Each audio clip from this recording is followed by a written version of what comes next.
네, 거대 양당의 공천 작업이 본격적으로 시작이 되는 등 정치권은 이제 80여일 앞으로 다가온 총선 채비에 분주한 분위기입니다. 제3지대 신당 움직임과 맞물려서 공천 배제, 즉 컷오프 발표 시기와 그 규모도 함께 주목을 받고 있습니다. 취재 기자 불러보겠습니다. 김경수 기자. 네, 국회입니다. 네, 먼저 국민의힘 공천 심사와 공약 개발을 포함해서 본격적으로 총선 준비 속도를 내는 분위기입니다. 네, 공천 배제 즉 컷오프 기준을 마련하고 향후 공천 일정과 방식을 논의하게 될 국민의힘 공천관리위원회가 내일 첫 회의를 열고 활동을 시작합니다.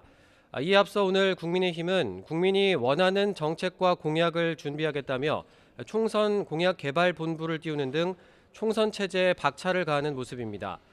특히 이번 공천 과정에서 현역 물갈이 폭이 얼마나 될지에 관심이 쏠리고 있습니다. 오늘 3선 중진 의원들과 오찬 회동을 한 한동훈 비대위원장은 오늘 만남에서 불출마나 험지 출마 요구 등이 언급되진 않았다고 설명했습니다.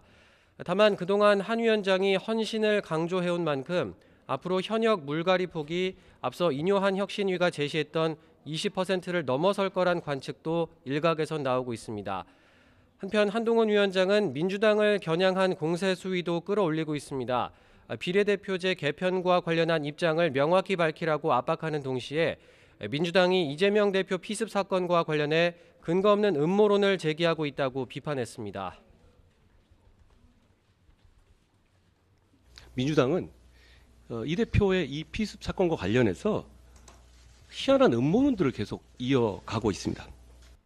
지지자들을 결집시키고 위기에서 탈출하려는 비이성적 음모론을 그만두시기를 요청드립니다. 네, 그럼 민주당의 공천 일정은 어떻게 진행되고 있습니까?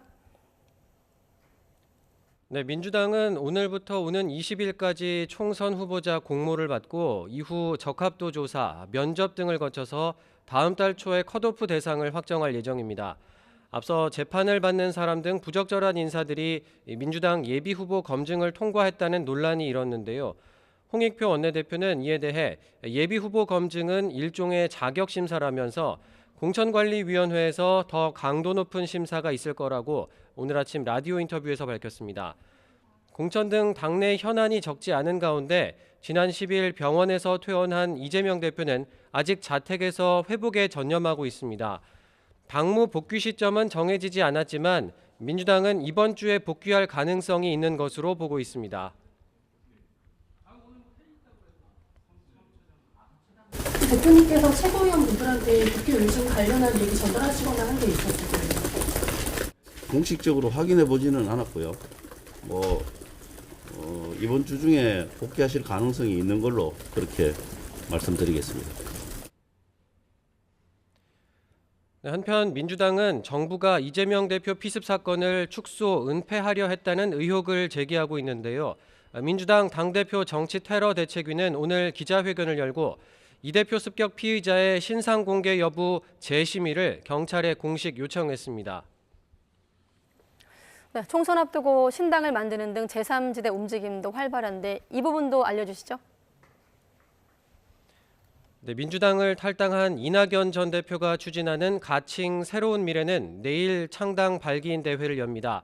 이준석 전 국민의힘 대표가 만드는 가칭 개혁신당은 오는 20일 창당 대회를 열고 공식 출범할 예정입니다. 이원욱, 김종민, 조응천 의원 등 민주당 탈당 의원 3명이 주도하는 가칭 미래대연합도 다음 달 초 창당 대회를 목표로 하고 있습니다. 미래대연합은 이번 주 중에 제3지대 정치 세력들이 서로의 가치와 비전을 검증하고 합의할 수 있는 대화 자리를 추진하겠다고 밝혔는데요. 정치권에선 미래대연합과 이낙연 전 대표 신당이 먼저 연대하고 이후 이준석 전 대표 신당과도 힘을 합치는 시나리오가 거론되고 있습니다. 다만 지향점이 다른 정치 세력들이 잡음 없이 뭉칠 수 있을지 또 연대 시기 등을 둘러싼 이견을 좁힐 수 있을지가 관건입니다.